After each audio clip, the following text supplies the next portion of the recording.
Shalom saudara, saya yakin saudara sudah tidak asing lagi mendengar kata unity atau kesatuan hati. Jika saudara tergabung dalam komunitas sel di gereja kita, kesatuan hati menjadi salah satu nilai penting yang selalu digaungkan. Dalam Voice of Pentecost kali ini, kita akan membahas bagaimana Pentakosta, dalam hal ini pencurahan Roh Kudus, menghadirkan kesatuan. Pada malam sebelum Yesus diserahkan untuk disalibkan, ada beberapa peristiwa penting yang ia lakukan. Salah satunya, doa Tuhan Yesus untuk murid-muridnya yang dicatat dalam Yohanes 17 ayat 1-26. Perhatikanlah bagian dari doa tersebut. Dan bukan untuk mereka ini saja aku berdoa, tetapi juga untuk orang-orang yang percaya kepadaku oleh pemberitaan mereka.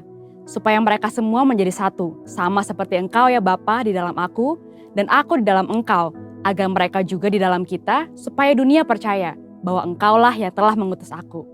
Dan aku telah memberikan kepada mereka kemuliaan, yang engkau berikan kepadaku, supaya mereka menjadi satu, sama seperti kita adalah satu. Tuhan Yesus ingin murid-muridnya tetap menjadi satu, bahkan sesudah ia naik ke surga. Disunity atau perpecahan menjadi salah satu tantangan yang akan dihadapi para murid. Perpecahan dapat terjadi karena adanya perbedaan pandangan, latar belakang, suku, pekerjaan, bahkan berbeda secara teologis. Dalam Alkitab dicatat, para murid pernah beberapa kali memiliki pandangan yang berbeda yang cukup tajam. Padahal Tuhan Yesus masih bersama-sama dengan mereka secara fisik. Maka doa-doa Yesus sebelum penyerahan dirinya memiliki pesan unity. Seperti dilihat dalam Yohanes 13-16. Tuhan Yesus ingin murid-murid tetap menjadi satu, sama seperti Allah Tritunggal itu satu. Ia beberapa kali juga memerintahkan mereka untuk saling mengasihi dan melayani.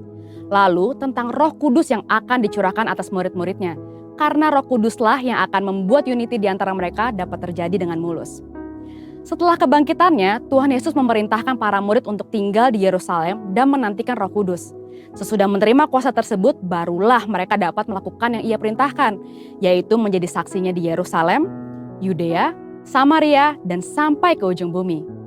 Selain memperlengkapi para murid dan gereja Tuhan untuk melakukan apa yang Tuhan perintahkan, Pentakosta juga memampukan kita untuk hidup dalam kesatuan. Dalam kitab Kisah Para Rasul tercatat beberapa peristiwa, di mana ada pencurahan Roh Kudus, potensi perpecahan tidak terjadi. Sebaliknya, kesatuanlah yang terjadi.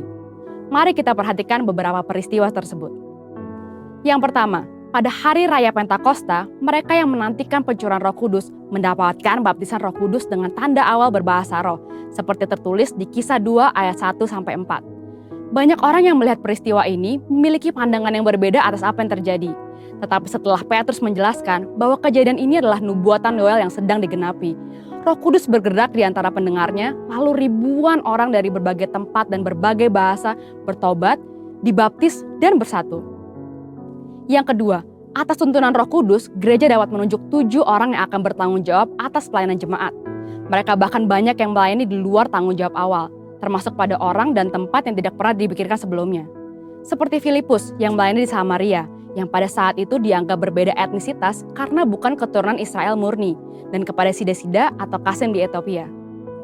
Yang ketiga, saat dilayani oleh Petrus, seorang perwira pasukan Italia bernama Cornelius dan seisi keluarganya menerima baptisan Roh Kudus, seperti tertulis di Kisah 10 ayat 1-48. Bagi Petrus, fakta bahwa Allah memberikan rahmatnya kepada kaum Gentiles atau non-Yahudi adalah hal yang tidak pernah terpikirkan sebelumnya. Maka kita tahu, anugerah Allah tercurah untuk semua orang. Dan tidak ada alasan bagi orang Yahudi Kristen dan Gentile Kristen untuk tidak bersatu. Yang keempat, ketika terjadi perbedaan pendapat antara jemaat dan pimpinan gereja pada saat itu mengenai sunat, hal ini mendorong diadakannya sidang di Yerusalem. Namun karena adanya tuntunan Roh Kudus atas para peserta sidang, akhirnya masalah sulit tersebut dapat terselesaikan. Anugerah keselamatan bagi semua bangsa dinyatakan, amanat agung dilakukan dengan lebih kencang, dan kesatuan antar jemaat lokal terjadi dan bertambah kuat.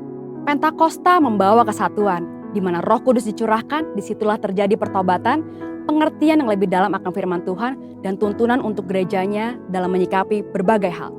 Tugas kita sekarang ini adalah melanjutkan apa yang telah Yesus dan para rasul lakukan, yaitu hidup dalam kesatuan, karena kita telah menerima Roh Kudus dan kasih Kristus. Amin.